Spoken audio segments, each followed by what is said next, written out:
नाज़रीन हमारे साथ मौजूद हैं मशहूर मॉरफ एस्ट्रोलॉजर न्यूमरोलॉजिस्ट मलिक महबूब साहब। अस्सलाम वालेकुम मलिक साहब, क्या हाल है, कैसे हैं आप? वालेकुम अस्सलाम। अल्लाह का शुक्र है। आसिम साहब, आप बताएं क्या हाल चाल है आपके।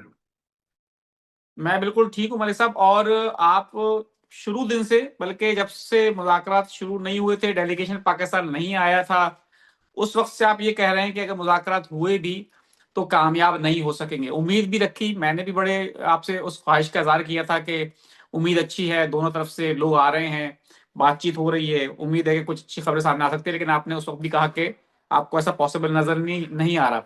बहुत सारे लोग हैं जो कि तनकीद करते हैं कि जी आप कहते कुछ है, करते कुछ है। आपकी पेशेंगोइयाँ माज़ी में भी बहुत दुरुस्त साबित हुई हैं। अब मैं कर ये रहा हूँ, मैंने पहले कभी ऐसा किया भी नहीं है आपके साथ।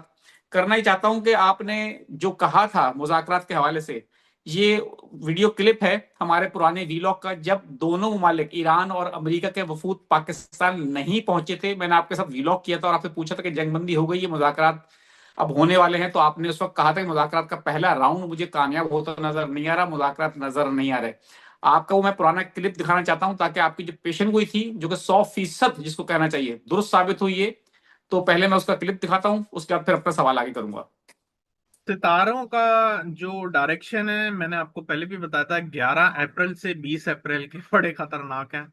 और ये कुदरत का ही निजाम है, इसमें कोई हम कोई चेंजेस नहीं कर सकते। या मैं आज कोई नई ट्रांजिट लेकर नहीं आया हूं आपके सामने कि मैं बोलूँ कि नहीं, इस ट्रांजिट के बाद मतलब पहले मैंने कुछ देखा था, अभी कुछ देखा है। मैं अभी भी उसी बात पे कायम हूँ। 11 से 20 अप्रैल बहुत ही ज्यादा सेंसिटिव टाइम है।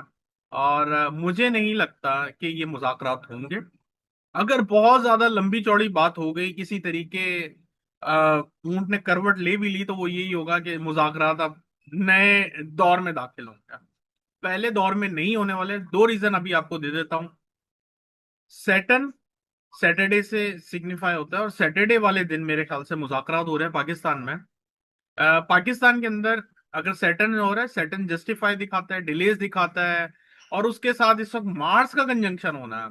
तो हो ही नहीं सकता कि सैटर्न इतने आराम से, या ये मामलात इतनी आराम से हैंडल हो जाए। मुझे अनफॉर्चुनेटली ये मामलात अभी हैंडल होते हुए नहीं दिख रहे हैं। कोई भी मुज़ाकरात जो सही या मेच्योर होंगे वो 20 तारीख के बाद होंगे, वो मेच्योर होंगे। उससे पहले वाले ये सब आयमाइशाएं हैं। जी तो मलिक साहब, ये आपने कहा था जब इस वक्त हमारे मुज़ाकरात स्टार्ट भी नहीं हुए थे, तो आपने उस वक्त ये पेशेंगोई कर दी थी। तो आपने जो कहा कि सितारों की चाल है और 20 फरवरी के बाद आपको कुछ 20 अप्रैल के बाद, सॉरी, आपने कहा कि आपको कुछ मुज़ाकरात के मामला आगे पीछे आगे बढ़ते नजर आ रहे हैं। पहला राउंड आपने कहा कामयाब नहीं होगा। तो आपने जो कहा वैसा ही हमने देखा हो गया। बहुत ही एक तो जबरदस्त आपकी कैलकुलेशन रही है। सबसे पहले तो आपको मुबारकबाद कि आपने इतनी अच्छी कैलकुलेशन की, लेकिन बड़ी अफसोसनाक कि मुज़ाकरात कामयाब नहीं हो सके। अब आप क्या देख रहे हैं, दोबारा कोई ईरान पे बड़ा हमला होता नजर आ रहा है? क्या आपको नजर आ रहा है आने वाले वक्तों में? देखिए आसिम साहब, बात यह है कि ऐसी बात है कि मेरे नसीब में ऐसी चीजें आ रही हैं कि वो खुशखबरी की खबर जो है मैं आपके साथ शेयर नहीं कर पा रहा हूँ, और वो 100% करेक्ट हो जाए। बात यह है कि प्लानिटरी पोजीशन ऐसी है। अच्छा, काफी लोग जो है ना, इस चीज के ऊपर भी कह रहे हैं कि क्या ये सितारे पहली दफा आ रहे हैं।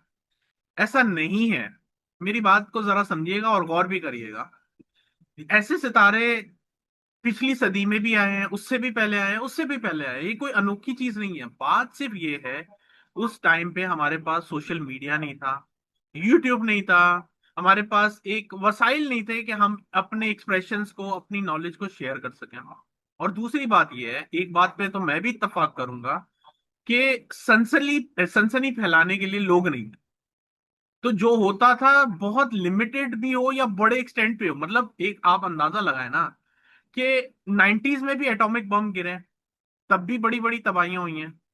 तो तब भी ऐसे प्लानिट चल रहे थे। अब सिर्फ ये है कि लोग अनफॉर्चुनेटली इस चीज का फायदा उठा रहे हैं, गलत तरीके से लोगों के अंदर डरावे डाल रहे हैं, सनसनी फैला रहे हैं, अपने व्यूज के लिए बहुत कुछ कर रहे हैं। बात यह है कि ये सब कुछ पहले होता आ रहा है। अब ये है कि लोगों की टिप्स के ऊपर है, फिंगर टिप्स के ऊपर है। अभी 1 घंटे में इतनी चीजें नहीं हुई होंगी कि जितनी खबरें फैल जाएंगी, और मोस्टली गलत खबरें फैलेंगी।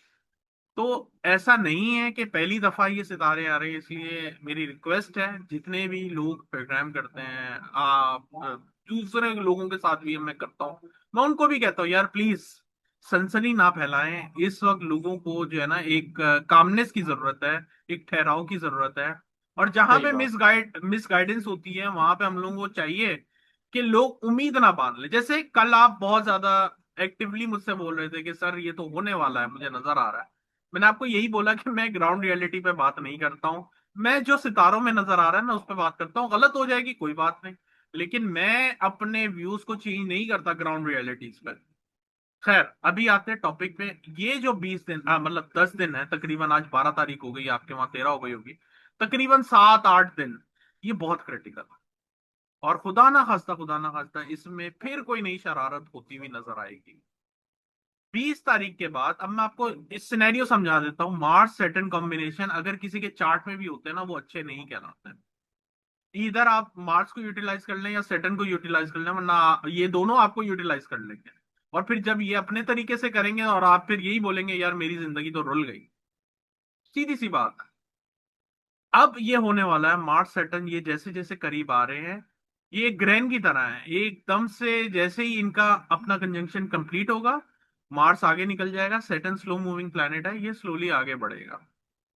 लेकिन एक बात मैंने आपको बहुत पहले बता दी थी जंग शुरू होने के, कि ईरान बहुत हैवी इफेक्ट तो होगा, लेकिन उसके बाद जब वो रिटेलिएट करेगा ना, तो दुनिया को नहीं समझ में आएगी कि ईरान कैसे इतना मजबूत हो रहा है। मैं अभी भी इसी बात पे कायम हूं, जो मर्जी हो जाए ईरान पीछे नहीं हटेगा। वो अपने मुज़ाकरात अपने सामने रखेगा।